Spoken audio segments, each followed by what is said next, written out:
दिल्ली के अंदर बढ़ते प्रदूषण को कम करने के लिए दिल्ली सरकार द्वारा बहुत सारे प्रयास किए जा रहे हैं।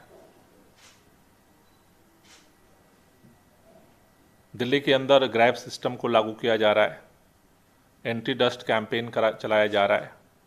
दिल्ली के अंदर पराली को गलाने के लिए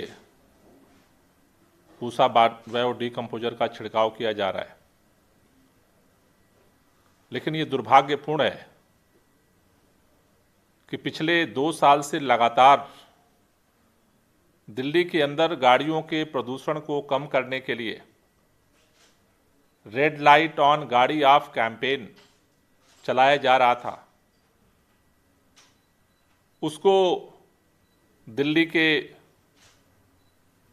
उपराज्यपाल महोदय किसी भी कीमत पर रोकने पर उतारू हैं।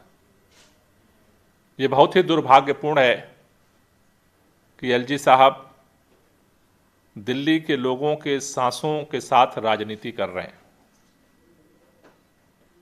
कल बहाना बनाया गया तारीखों का, बहाना बनाया गया कि 1 सप्ताह छुट्टियां थी, लेकिन मंशा तो रोकने की थी। जब वो सारी चीजें सामने आई तो बहाने बनाए गए। आज हमने फिर देखा कि एलजी साहब ने कल 31 तारीख की बात हो रही थी और आज फिर फाइल को वापस भेज दिया गया। आज फाइल वापस आई है। एलजी साहब कह रहे हैं अब इसे रीसबमिट करिए। रीसबमिट करने का मतलब है कि 31 तारीख से भी तो रेड लाइट ऑन गाड़ी आप शुरू नहीं होने जा रहा। आज बहाना क्या दिए गए, क्या प्रश्न उठाए गए? मीडिया में खबर चल रही है, कह रहे हैं एलजी साहब की पिछले सालों में जब रेड लाइट ऑन गाड़ी ऑफ कैंपेन चलाया गया तो उसका क्या इंपैक्ट हुआ, इसकी स्टडी नहीं कराई गई। जब दिल्ली सरकार ने इस अभियान को शुरू किया 2020 में पहली बार 21 अक्टूबर से 21 नवंबर तक पहले फेज में यह अभियान चला था दिल्ली में। 2021 में 18 अक्टूबर से 18 नवंबर तक पहले फेज में अभियान चला। तो सारे चीजों को समझ करके ही चलाया गया था। देश के केंद्र सरकार के अधीन आने वाली नामी ग्रामी संस्था है वैज्ञानिक तथा औद्योगिक अनुसंधान परिषद, CSIR। उसका ही एक इंस्टीट्यूट है केंद्रीय सड़क अनुसंधान संस्थान, central road research institute, CRRI। उनके वैज्ञानिकों ने 2019 में एक रिपोर्ट निकाली जिसमें अनुमान लगाया गया था कि दिल्ली के अंदर लगभग 950 जो ट्रैफिक सिग्नल हैं, उन ट्रैफिक सिग्नल पे प्रतिदिन 9036 लीटर पेट्रोल, डीजल, LPG और करीब 5461 किलोग्राम CNG का ईंधन बर्बाद होता है। इसी तरह देश विदेश में पोल्यूशन के मुद्दे पर रिसर्च करने वाली संस्था है अर्बन एमिशन। उसने पुणे के अंदर एक रिसर्च किया था ट्रैफिक सिग्नल का, और जिसके अनुसार लगभग 17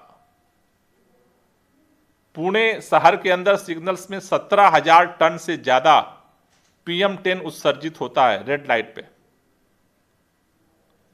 दिल्ली करीब पुणे से 4 से 5 गुना ज्यादा वाहन दिल्ली के अंदर है, और अगर इसके अनुसार हम देखें तो दिल्ली के अंदर लगभग 60 से 70,000 टन PM10 इस रेड लाइट पे पैदा होते हैं, जो हम बेवजह जलाते हैं। रेड लाइट ऑन गाड़ी ऑफ कैंपेन का जो पर्पज था कि ये जो 60 से 70 हजार टन PM10 पैदा होता है इसको रोका जाए, और उसके आधार पर रेड लाइट ऑन गाड़ी ऑफ कैंपेन शुरू हुआ। दिल्ली के अंदर हम बहुत सारे कदम उठाते हैं। दिल्ली के अंदर हम पूरे दिल्ली में वाटर स्प्रिंकलिंग, पानी का छिड़काव कर रहे हैं। अब एलजी साहब कहेंगे कि रिसर्च पहले कराओ कि इसका क्या प्रभाव होता है, वरना हम छिड़काव नहीं होने देंगे। दिल्ली के अंदर जब सीवियर कंडीशन होती है तो कंस्ट्रक्शन बंद किए जाते हैं। सुप्रीम कोर्ट के आदेश से ग्रैप लागू होता है, कंस्ट्रक्शन बंद होता है। अब एलजी साहब कहेंगे कि पहले ये रिसर्च करो कि इस कंस्ट्रक्शन बंद होने से कितना प्रभाव पड़ता है, तब होगा, तो नहीं होने देंगे। सुप्रीम कोर्ट ने कहा पटाखे पर रोक लगाओ। अब एलजी साहब के पास फाइल भेज दें तो कहेंगे कि नहीं, पहले ये रिसर्च कराओ कि कितना इसका इंपैक्ट पड़ता है। दिल्ली के अंदर हम वो तमाम प्रयास करते हैं जिनकी वजह से पोल्यूशन पैदा होता है। धूल से प्रदूषण पैदा होता है तो उसे रोकने के लिए बहुत सारे उपाय करते हैं। वाहन पोल्यूशन पैदा होता है, उसको रोकने के लिए बहुत सारे उपाय करते हैं। बायोमास बर्निंग होती है, उसको रोकने के लिए बहुत सारे उपाय करते हैं। और उन उपायों का जो मूल मकसद है कि उनके सोर्स को कम किया जाए, और उसके आधार पर तमाम जो अलग अलग ओपिनियन होती है एक्सपर्ट्स की, उनको लेकर के इस तरह के कार्यक्रम को हम डिजाइन करते हैं। दूसरी बात उन्होंने क्या उठाई है, कह रहे हैं सिविल डिफेंस वॉलेंटियर्स। मतलब ये बहुत ही दुर्भाग्यपूर्ण है कि किसी भी तरह से रेड लाइट ऑन गाड़ी ऑफ कैंपेन को रोकना है, राजनीति होनी है। कह रहे हैं सिविल डिफेंस वॉलेंटियर्स को चौराहे पे लगाओगे तो पोल्यूशन में उनके जान को खतरा है। दिल्ली के लोगों के सांसों के संकट को रोकने के लिए सिविल डिफेंस वॉलेंटियर्स के जान को आप खतरे में डाल रहे हो। चौराहों पे जब सिविल डिफेंस वॉलेंटियर लगते हैं तो मास्क के साथ लगते हैं, सुरक्षा के साथ लगते हैं। चौराहों पे केवल सिविल डिफेंस वॉलेंटियर तो कुछ दिन के लिए लगते हैं। चौराहों पर ट्रैफिक पुलिस तो परमानेंट लगी रहती है, और ट्रैफिक पुलिस के लोग हमारे ही परिवार के लोग हैं। तो क्या अब एलजी साहब पूरे ट्रैफिक पुलिस को चौराहों से विड्रा कर लेंगे? इस तरह के तर्क दे करके फाइल को आज वापस करना, जिससे अगर हम सबमिट भी दोबारा करेंगे तो उसकी तैयारी करने में समय लगेगा। ये सारी चीजें दिखा रही हैं कि कहीं ना कहीं एलजी साहब इस पूरे लोगों के जिंदगी पर, जो सांसों पर जो खतरा है, उसके साथ राजनीति कर रहे हैं, जो ठीक नहीं है। उन्होंने जो जो प्रश्न रखे हैं उन सबका जवाब लिखित तौर पर दोबारा हम फाइल सबमिट करेंगे, और हमें उम्मीद है कि वो इस तरह की राजनीति को, कम से कम वो तमाम कार्यों को दिल्ली सरकार के रोकने की कोशिश कर रहे हैं। लेकिन मुझे लगता है कि इतना तो उनको भी समझ में आ रहा होगा कि इस समय, जब ये क्रूशियल समय होता है प्रदूषण को लेकर के दिल्ली में, कम से कम इस समय लोगों के सांसों के साथ राजनीति ना करें। मैं यह उम्मीद करता हूं कि एलजी साहब इस पर गंभीरता से सोचेंगे।